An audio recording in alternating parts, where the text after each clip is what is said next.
Welcome to A Conversation with History. I'm Harry Kreisler of the Institute of International Studies. Our guest today is Neil Smelser, who is University Professor Emeritus of Sociology at UC Berkeley and former Director of the Center for Advanced Study in the Behavioral Sciences at Stanford.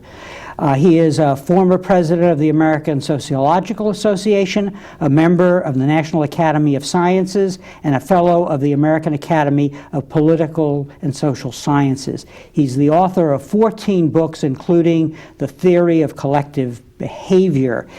His most recent book is The Social Edges of Psychoanalysis, published by UC Press, and his forthcoming book is called The Social Sciences and the Understanding of Terrorism, to be published by the National Academy of Sciences. Neil, welcome back to Berkeley and welcome to our program. Thank you, Harry. Where were you born and raised? I was born on a farm in northeastern Missouri, same farm my mother was born on, though my mother and father were both school teachers, and my father got a teaching job in Phoenix, Arizona when I was an infant. I moved out there at the age of 6 weeks and lived in Phoenix for the first 18 years of my life. And looking back, how do you think your parents shaped your thinking about the world? Profoundly. They were both academics. My father was taught first speech and drama, then philosophy, very much interested in the social and political problems of the day. My mother was a humanist, taught Latin and English, and was strongly into the world of music. So all of these things laid out for me in my childhood, and it was an easy exposure in a small city of Phoenix at that time that was not specially cultivated. They were very important influences. And was your education in Phoenix such that you were prepared for Harvard when you went there as an undergraduate? I went to Phoenix Union High School, which was a rainbow high school, and it was, I had the blessing of having quite a number of extremely good teachers.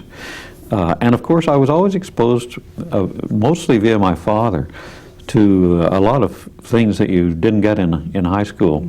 So I moved into Harvard and did not find myself overwhelmed by the level and demandingness of the place. And then after Harvard you were a Rhodes Scholar. That's right, from 52 to 54, Magdalen College.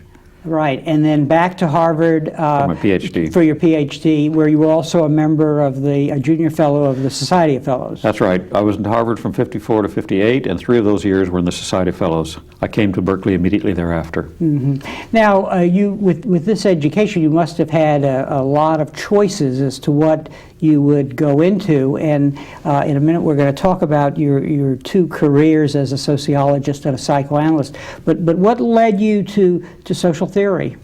Well, I had 2 alternative careers in mind when I went to Harvard. One came directly from my father, who was teaching philosophy in a community college at the time, and I, early in my college career, took several courses in philosophy and found that wasn't exactly to my liking. I was also seriously considering becoming a journalist because I had worked as a newspaper reporter in my high school and throughout my college years. But I must say I discovered the world of journalism to have too high a level of cynicism in it. And my brother was a clinical psychologist in training, and I, in a way, didn't want to become exactly that. The field of social relations at Harvard offered me a lot of opportunities, and I gradually, without any particular moment of decision, decided that sociology was what I wanted. And you wound up focusing on what you call the social structural level, in the macroscopic social structural level. Tell us a little about what that means. You're looking at the big social structures in society. Help us understand what you do as a sociologist. Well,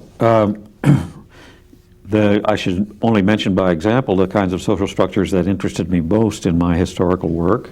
That was a social structure of industry, the roles, the level of differentiation, the division of labor, the location and specialization of production, the family, roles in the family, which is a social structure, and then primary education.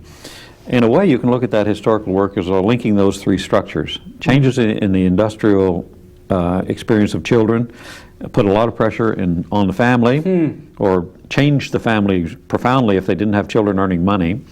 And it also opened up the pressure to get those children in school rather than be idle at home or on the streets. So what I did was really try to analyze the context by which structural change in these institutions took place.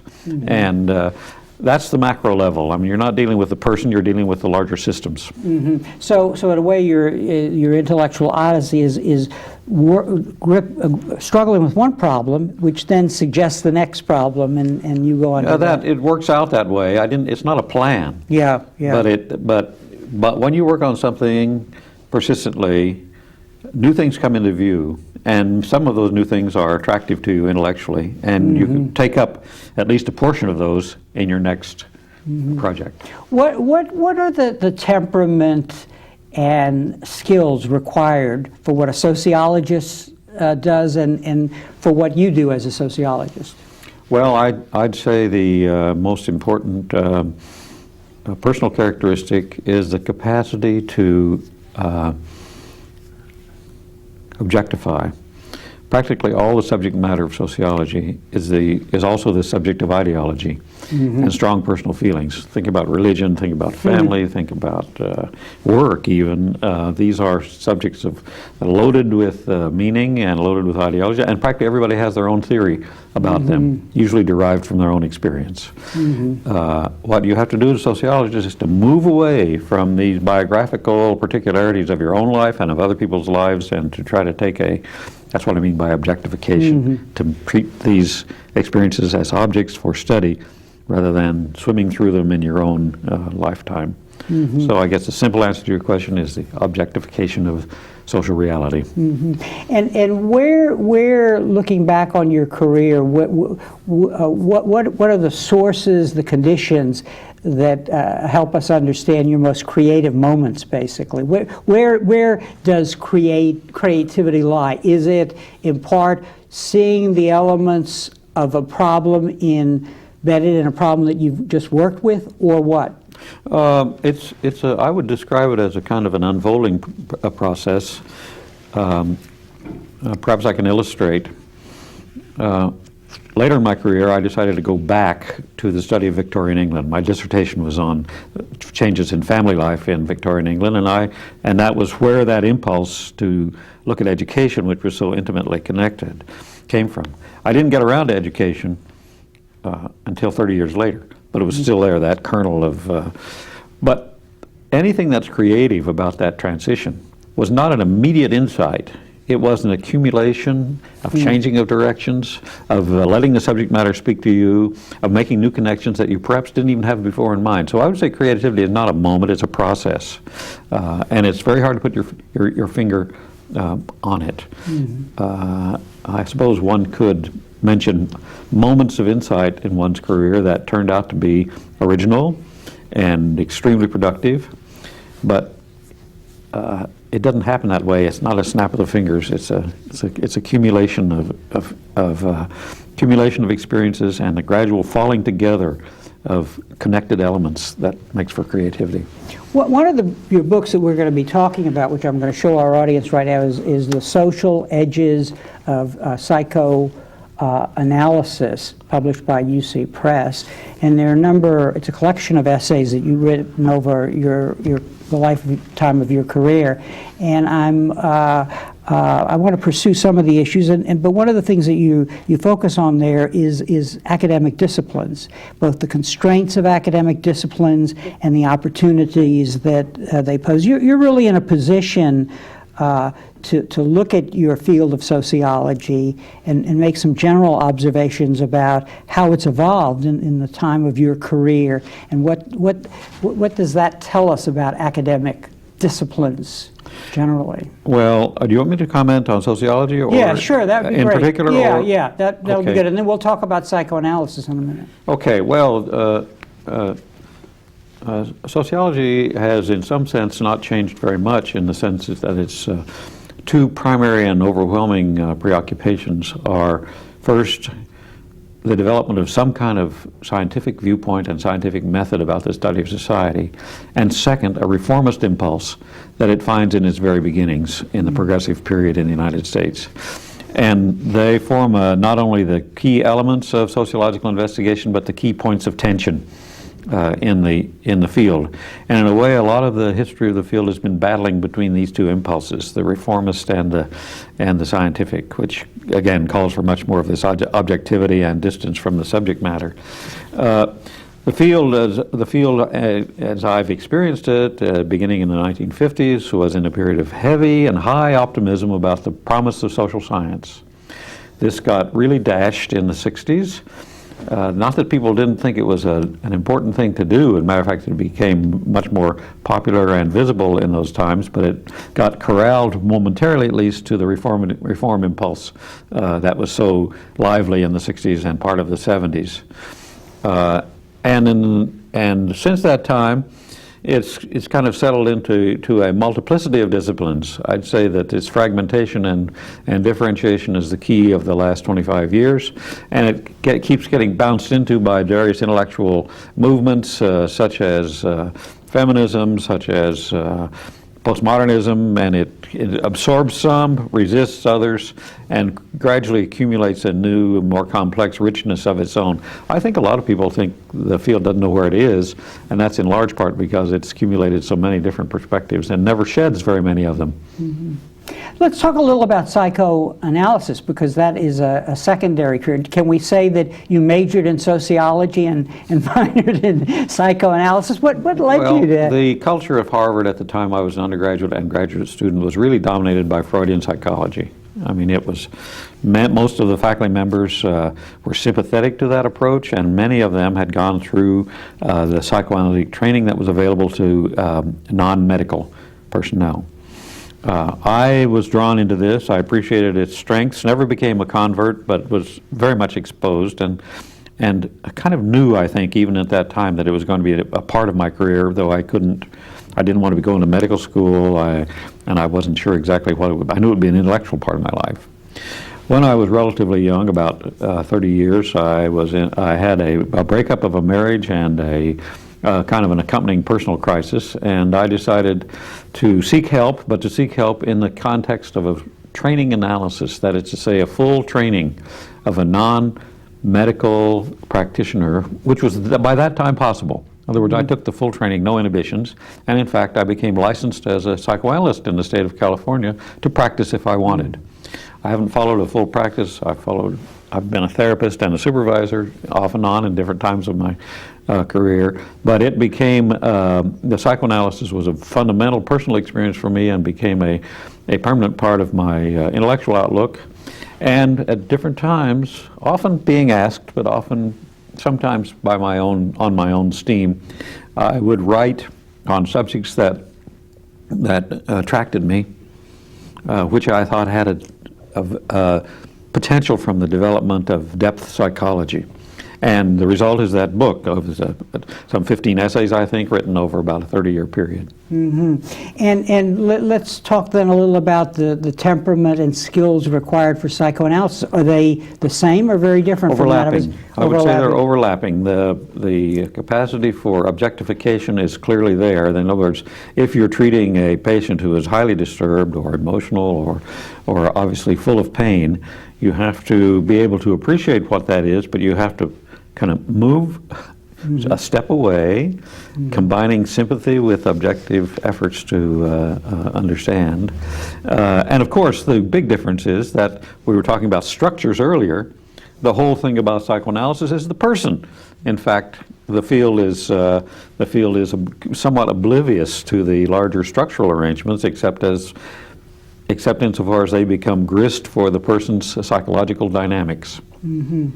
Now, in one of the essays here, well, there are actually several that you address this problem, which has been an element in your career, namely interdisciplinary work. Yes. I should mention to our audience that for many years you were associate director of the Institute of International Studies, which sponsors this program. In an essay on Erickson, you write this: now, when a psychoanalyst or any kind of discipline-oriented scholar makes such a commitment to become more comparative, more historical, more developmental, and more incorporative of different analytic levels in his work, this necessarily generates a tension, a kind of disciplinary unease or discomfort. That tension arises from an inevitable pressure to relativize the universals of one's discipline. Talk a little about that, because I think as you... Actually, I didn't, thank you for reading that. I hadn't recalled the exact words. It's not bad, actually. Yeah, it's good, yeah. So tell us why it's good. Yeah. Well, in a way, it's comfortable to operate within the confines of a discipline, and economics is an extreme case. Here you are, you have a very elaborated set of simplifying assumptions about the world, and by making those elaborated and simplified assumptions, you can generate technical solutions much more easily than you can with a looser set of parameters in the world. And the disciplines differ in the degree to which they are tight or loose in this regard. But the unease I was referring to is that when you want to relax some of those givens, if you want to take the propensity to consume as an inner dynamic rather than an assumption, then you've got to move outside. You lose some of that theoretical specificity that these simplifying assumptions give you, but at the same time you become closer in touch with reality. The problem is to spread out but at the same time maintain discipline. That's the real tension with interdisciplinary work, I've always discovered. And in a way, you have to make up your own discipline, discipline small d, because it's not supplied in any automatic way when thinking about two approaches at the same time. There's a synthesis that has to go on. I might say that this interest in interdisciplinary started early. The social relations department was an interdisciplinary department. This is at Harvard. At Harvard, when I was an undergraduate and graduate student. I studied philosophy, politics, and economics at Oxford. My doctoral dissertation was a historical study informed by sociological frameworks. And of course, going into psychoanalysis was yet another extension into the world of special part of the world of psychology. So this has kind of been in my blood, and I suppose that the statement I made about interdisciplinarity in that essay was probably a kind of biographical. I'm curious, I know you've thought a lot about the history of intellectual communities and so on, and you've run the Center for Advanced Studies in Behavioral Sciences at Stanford, California, not at Stanford University.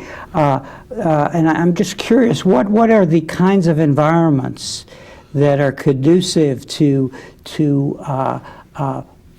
in making possible the most rewarding outcomes from interdisciplinary work? Well, I can tell you first, an environment that's not very conducive, and that's the university itself, is structural division into departments, the building of departments around disciplines, the building of careers within disciplines, all conspire toward a narrowing and more specialized line of inquiry, and most people in the various fields tend to go that route. Tend to make their careers out of more specialized work, and they continue to do it within the confines of the specialization that they chose in the first place or that they've been working in. And the atmosphere of the university with the department in particular is to reward that career line. It seems to me that aside from any personal predilections one might have toward thinking more broadly or more comprehensively, I would have to say that someplace like the center is extremely conducive, because you bring people in there, it has no organization. There are no departments, no age levels, no seniority levels, no nothing. Everybody is equal, everybody is in there doing their own work, but everybody is systematically exposed, not in a compulsory, but in an unstructured way to everybody else. And things begin to spark.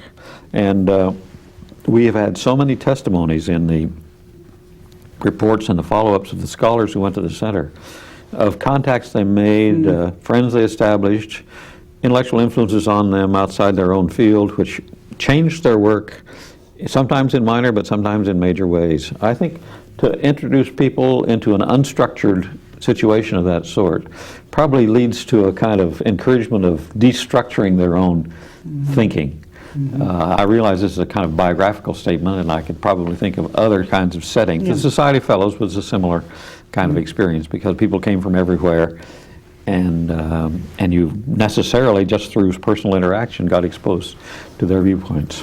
In your presidential address to the American Sociological Association, you focused on the concept of ambivalence, which is quite interesting. So my first question is to tell us about that concept. But secondly, was that a product of the confluence of two disciplines here, psychoanalysis and sociology, or was it independent of that? Well, I got influence from both sides, I suppose. From the psychoanalytic side, psychoanalysis from its classical days has undergone a lot of changes. And a lot of the original Freudian formulations, such as the primal horde, the life wish and death wish, some of the aspects of the theory of dreams, the Oedipus complex, a lot of that have been either discredited or highly qualified. But in my own experience and in becoming acquainted with the history and nature of psychoanalytic thought, I saw that one of the most vital and unyielding concepts was that of ambivalence. The idea is that toward an object, or toward another person, or toward an idea, one can simultaneously, and usually does simultaneously, hold both positive and negative attitudes or orientations. And that these are parts of your own psychic reality. But they're not the most comfortable part of your psychic reality. The world isn't simple enough if you have to think that all the time about you're both drawn and repelled by something. So the tendency is to simplify this and to categorize more into absolutes one's likings. But if you get into it, even, I think I gave the example in my presidential address that in a parade of presidents through which one's life has gone, one usually clearly has preferences. And you, on the surface, think of someone you really really detest. But when you begin to think about it, you begin to uncover that it's not all that simple. That even your heroes have their problems, and even your villains have their virtues, and you have to recognize that. Well, from the psychoanalytic side, it's a persistent and valuable perspective. There's a notion of sociological ambivalence that isn't so developed, but nonetheless is important, and that has to do with the structuring of contradictory expectations into the similar role. In other words, that leads you to be both drawn into and away from that particular role. There have been analyses of the medical role, of the role of wife and husband, of children, whatever, that simultaneously attract and repel or demand and prohibit behavior, so that there is a kind of confluence there. The main thing that led me to kind of go into more and more areas in which seem to be applicable is that it yielded a great deal of intellectual harvest for me. That you could understand a lot of things about otherwise perplexing phenomenon by understanding the orientations that people have, which are ambivalent and insoluble, and therefore repetitive, because they keep trying to solve these ambivalences which won't go away. And that isn't the sort of way we Americans think of things. We tend to think of things as problem solving, as you have a problem, well, you work it through, you solve it, you get a result. Life isn't that way.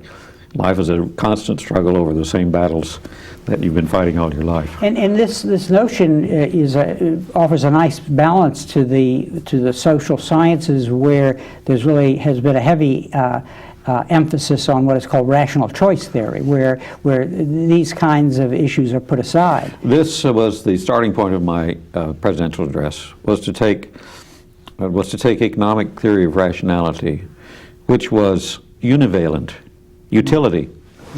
What attracts you? Well, there's disutility too, but the two never mix together. So that's univalent and not very emotional as a theory.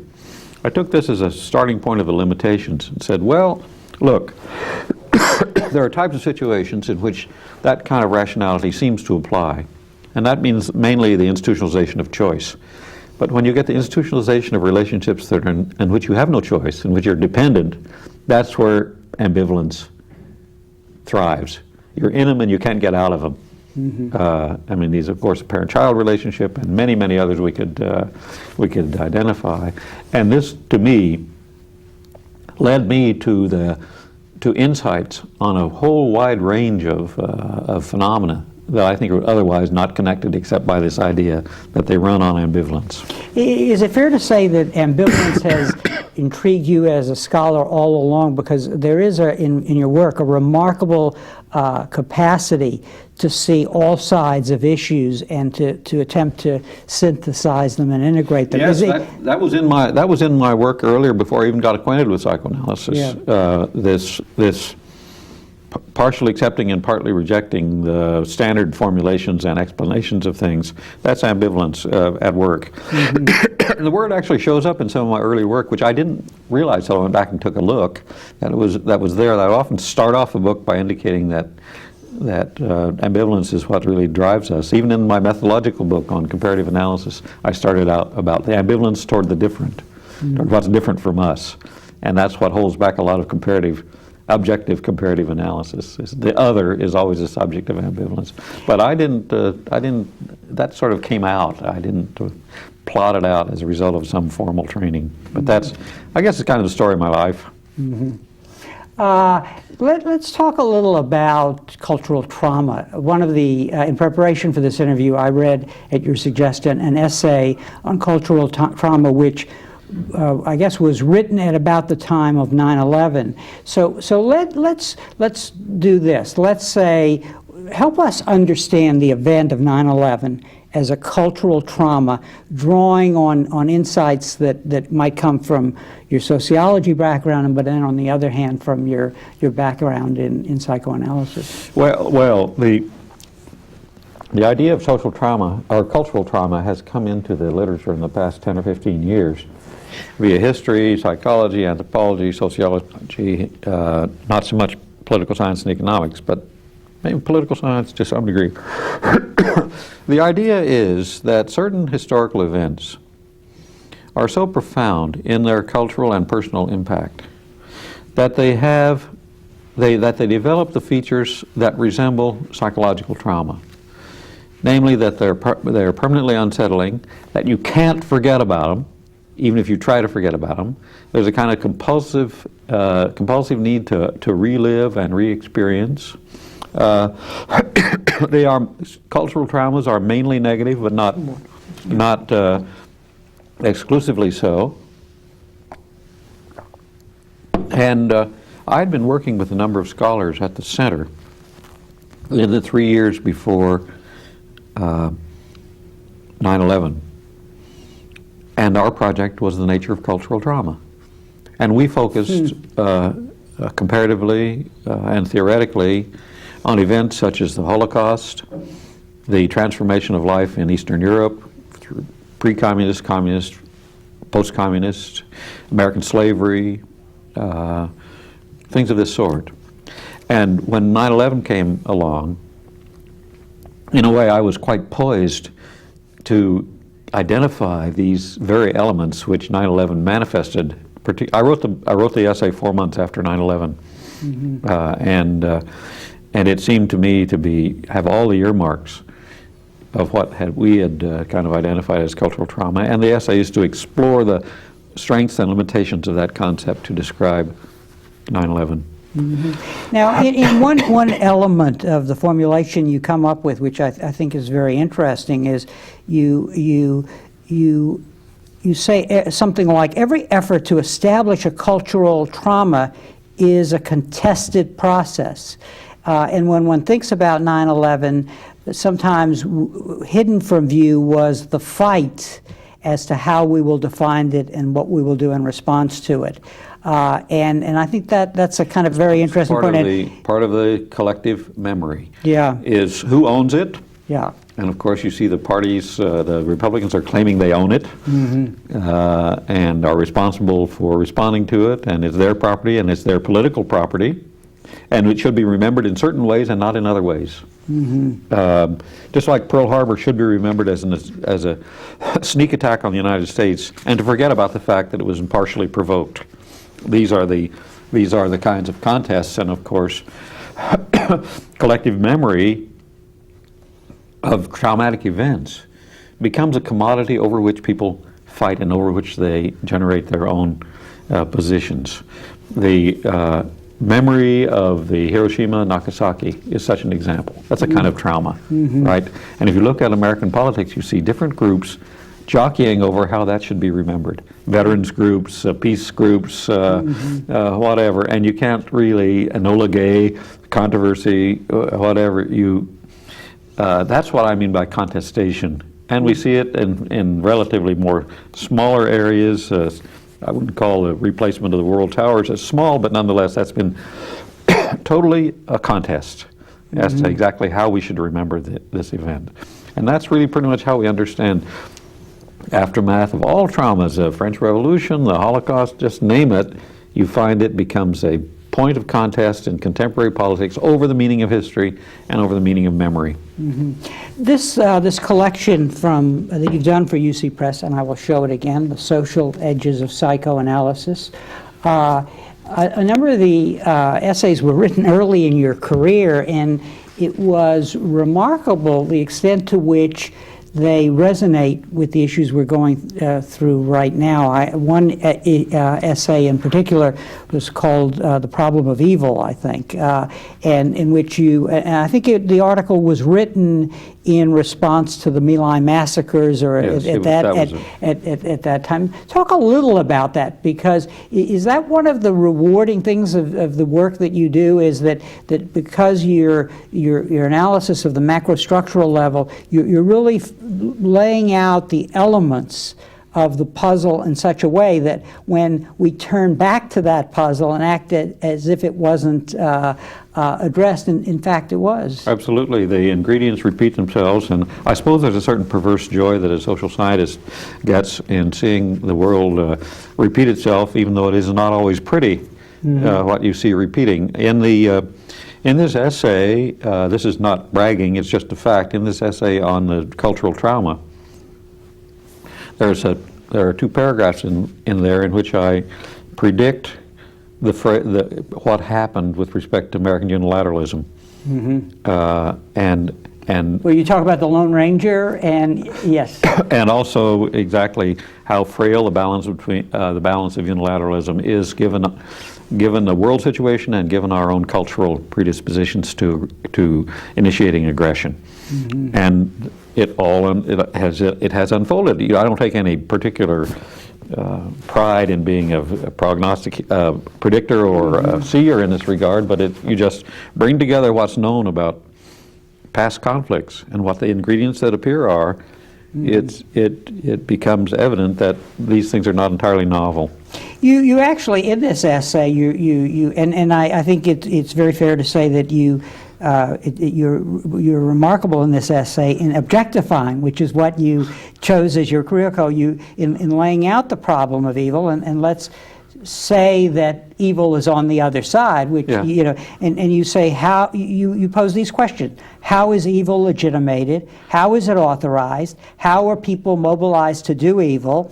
And how is evil rationalized? So in those 4 questions, you give us a vehicle for looking at the adversary we now confront, if we, for purposes of analysis, accept that there is evil on the other side. That could have been a script for our dealing with terrorism, as you now read those questions. It is. This has come somewhat out of my past work in ideologies of social movements, all of which have some version of those questions there. Even very mild social movements always point the finger at somebody. They're not always an absolute evil, but they are responsible for. And so I had teased out these ingredients from a lot of comparative study of ideologies. Incidentally, if you talk about objectification, I did not want to use the word evil as much as I wanted to use the word destructive behavior. Right. Because that was an ideologized term as well, and that, once again, I was trying to get a little bit of distance from it. The whole conference on this was a heavily emotional condemnation of American policies in Vietnam, which I shared, But I thought that doesn't help us much in exactly understanding what's going on. You actually refer to and I should have given this definition, situations when force, violence, and other forms of coercion exceed institutional or moral limits. The beauty of that definition, of course, it helps us understand the ways in which our side is violating some of the institutional norms that we have established over time in terms of dealing with it. One of the blessings of democracy is that we have enough people in our own society who see those things and who call attention to them, and it becomes part of the partisan process rather than something that is completely doctrinaire or fully accepted or indeed totalitarian. Now, your recent work is, as we said, on the social sciences and our understanding of terrorism, and your book will be published in the spring by the National Academy. How did you come to be involved in this work, and what is it that sociology and can tell us about what terrorism is and the nature of the problem? My own involvement came more or less immediately after 9/11. I hadn't studied this phenomenon much beyond being casually acquainted with it as a form of conflict. But after 9/11, everybody mobilized after 9/11. That's part of the trauma. And the National Academy of Sciences kind of volunteered its own efforts to understand and contribute toward the understanding of terrorism in the way that sciences might. I was made a member of a major committee that published a report called Making the Nation Safer. It was mostly other kinds of scientists. There were only 2 social scientists on it. And that spawned out 2 subcommittees, one on the limitations of deterrence and one on what the behavioral and social sciences might say. I chaired those last 2. So I was drawn in the first 6 months after 9/11 into really active intellectual engagement with the problem. I sort of became a scholar, whether I liked it or not. In the wake of that, I've served on various advisory committees and panels and whatever through the national academies on activities related to terrorism, including in some advisory work with the Homeland Security Department. And I sort of had an idea. A few people said to me at the time I was on these committees, you ought to put this into a book, right? Because I was beginning to really, a lot of my past was very relevant to it. And so the National Academies Press and I negotiated out a project where I would write a book on the subject. Social sciences. Terrorism has been studied remarkably little by the social scientists. Political scientists, some policymakers, and a few psychologists have been the main ones to be interested in it. It's been kind of left alone by sociologists, by anthropologists, and by economists, with some exceptions. And the literature on it now is not very good, or not very many people go into it. For reasons, it's a mystery. I don't know exactly why. But there's a lot of social science that's relevant. I mean, just think of the literature on social movements. You can't understand what's going on in Middle Eastern countries without the direct application of a lot of things we know generally about social movements. And that whole question about when does evil get perpetrated and how to get legitimized and so on, these are things that have been thought about by psychologists and by sociologists in various ways. So it's moving general insights that we have about these phenomena in on the understanding of terrorism. The whole idea of recruitment resembles very much processes such as religious conversion, and there's a rich literature on that which comes to bear. Small group processes and understanding what goes on in these cells. They can't study the cells very well, but you can make some inferences out of related social science work. Reaction to disaster, sociology of disaster is very relevant to the whole issues of warning and preparation and reaction to attack. So as much of that book as anything is bringing together all these different lines of independent social science work which throw light and help explain something that's very, very difficult to study directly. Now, you propose a strategy, but before we talk about that, we'll talk about it in 1 second. You point out something, and I want you to explain this to our audience, because it's some conclusions you reached about the nature of terrorism, which suggest a problem with some of our responses. You say you're talking about your strategy of discouragement, and you can explain that in a minute.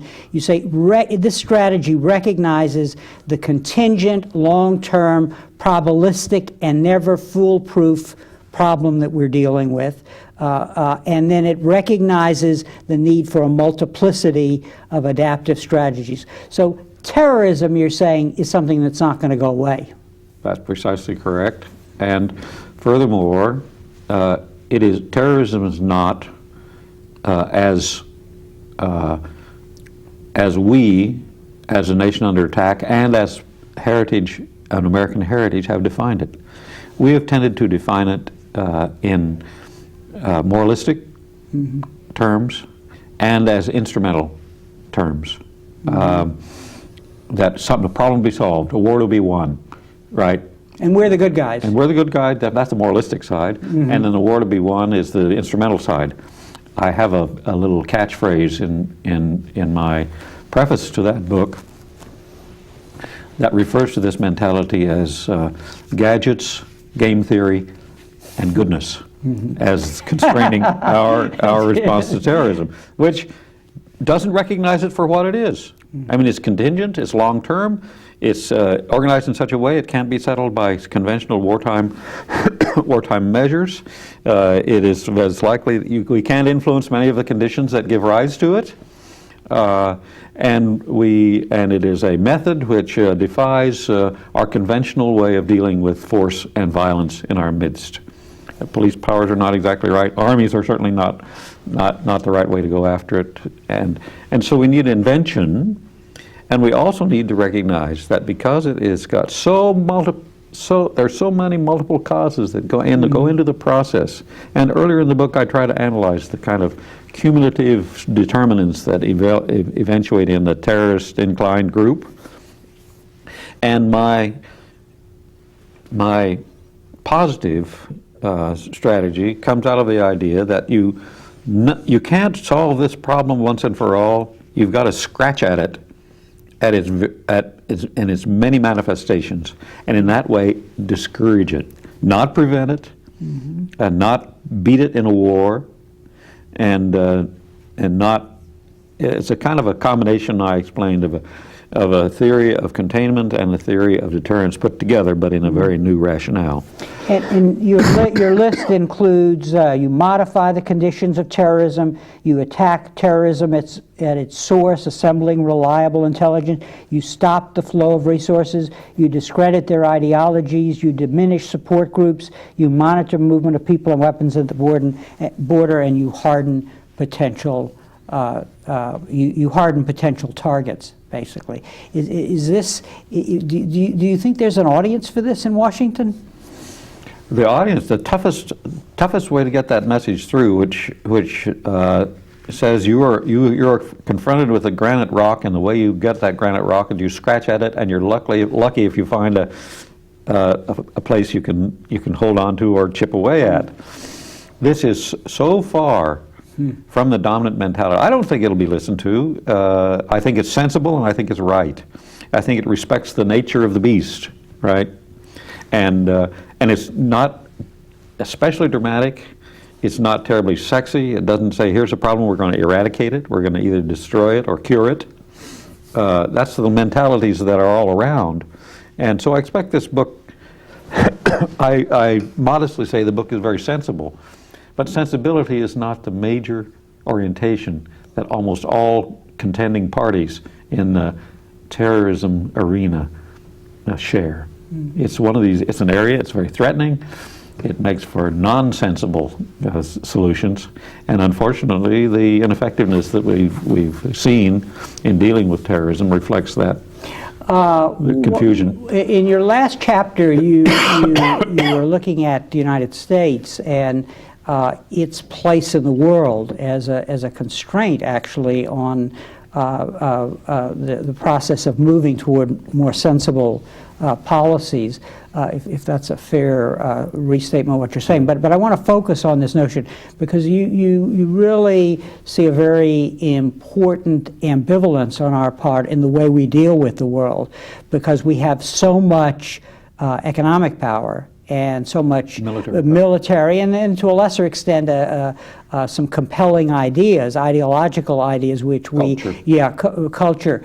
Talk a little about that problem, because we have to get over that hump, and you really believe that in looking at the unilateral versus the multilateral, or hard power versus soft power, you really tilt toward the latter in both cases. I don't rule out the hard power. I mean, I think a reasonably intelligent use of military force did occur in Afghanistan.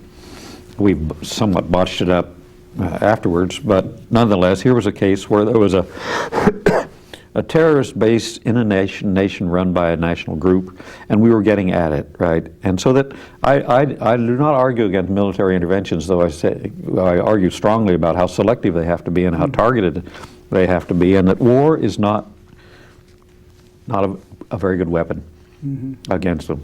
What I have in mind is that I try to do a kind of a cost-benefit analysis, if you will, or a costs and gains analysis of these different approaches to the world. You see, it seems to be that most of the post-war success, post-World War II success of the United States, when it emerged as the hegemonic, if you want to use that word, power, is it never used all the power it had, right? There was a lot of shoving around, a lot of influencing, and a lot of sanctioning, and some war making.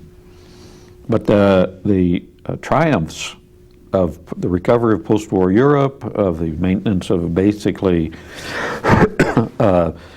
stable, if unhappy, situation in the Cold War, so on, all depended on a kind of restraint.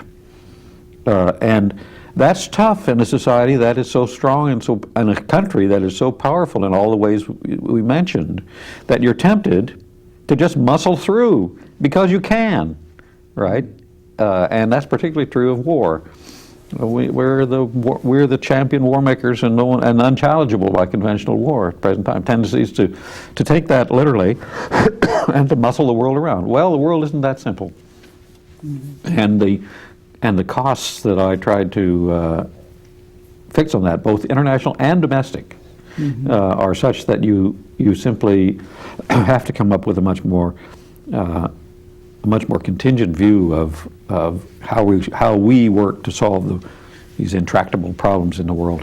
In the book, The Social Edges of Psychoanalysis, interestingly enough, there's another essay that really struck me because it relates what we were just talking about, namely the influence of theory on policy.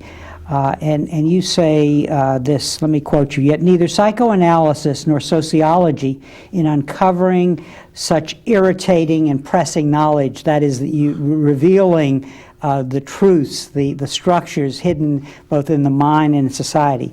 Neither of these disciplines is in a position of being able to say exactly what should be done with the knowledge in a moral sense."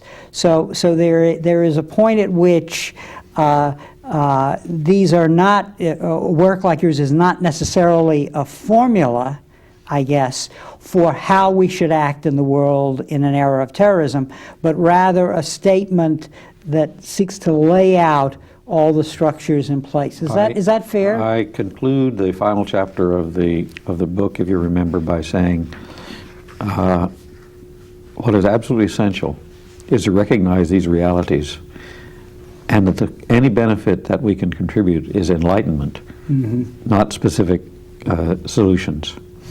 But if those ingredients of our, say, fight against terrorism continue to be unconscious and under the surface, we're going to make no headway, because our debates and our understanding will not progress beyond these repetitive kind of ensnarlments that we've got ourselves into in thinking about it. So consciousness raising, that is extremely powerful, because you redefine the issues. If you take this knowledge seriously, you don't generate a final solution, and no one could pretend. I mean, no knowledge is a final solution because so many contingencies are at hand. And they're not responsible for the solutions, but they are responsible for edification and enlightenment and consciousness raising. Well, we've covered a lot in this interview. Of course, you've done so much that it's impossible to cover it all, but I did want to briefly talk about another role that I know that you've had is an advisor to chancellors on this campus. And I'm curious a little about to what extent you learned anything new about what we were just talking about, namely the relationship that theory can have in elucidating problems that are before chancellors, like affirmative action, like social disturbance, and so on. Did the fact that you were at Berkeley and had insights, which they clearly wanted to listen to, did that make a difference? And in what ways did it make a difference, or did you still confront the same limits that we've just been talking about? Well, I think I did some good. The role that I was most important, I think, in this general advisory role, it came right in the middle of the free speech movement. I was called into the acting Chancellor Myerson's office to be his special advisor in the area of student political activity. So I was a negotiator with free speech movement people and a lot of other movements, and I was also in his cabinet. And I found a culture in the Chancellor's office that was the following, that we're confronted with a kind of evil out there. And that these people are thinking all the time how they can make our lives impossible, how they're going to destroy us, really. And furthermore, they're planning all the time. and furthermore, they know what they're doing. It was a kind of almost conspiratorial. And the free speech movement had the same view of the administration. They're plotting precisely how to get them, as though they were the center of our attention. And we had a plan, and we didn't make a move without knowing a part of that plan, and so on. So there was an imposition of complete rationality to the other party in both cases. Whereas the reality was, both sides were bumbling, right? And I could see that. And I kind of I saw that in my own studies, actually, of social movements. So I think I brought some intelligence to bear, saying these people are as confused as we are, and we don't take the bait, and we don't fall into that game of responding, but because the whole culture of the administration was nothing can happen without our making the proper response. The idea was, look, they're as confused as we are. If we let this one die, it's going to go away in a week, right? And if we try to punish these people or land on them or take some strong counteraction, there's going to be more cost than gain. And I think that voice was somewhat heard during the period in which I was there, and that's, I guess, what you call application of knowledge. One final question. If students were to watch this interview, how would you advise them to prepare for the future if they see sociology and academic studies or just in the social sciences generally as part of their future? I would, I guess my advice would have to be rather trite, and that would be to somehow either strive toward a world outlook, and that your education can help you in this, that combines criticism with responsibility. I mean, our country would not survive without internal criticism. And those times in which it is teetered near the edge of real trouble is when that criticism becomes a basis for acting irresponsibly, both by government, by protest groups, by citizens, by whatever, McCarthy, you just name it. The balm, the healing of the society is this mix of criticism and responsibility. Neil, on that positive note, I want to thank you for taking time to be here today, and thank you for writing all that you've written. Thank you. And thank you very much for joining us for this conversation with history.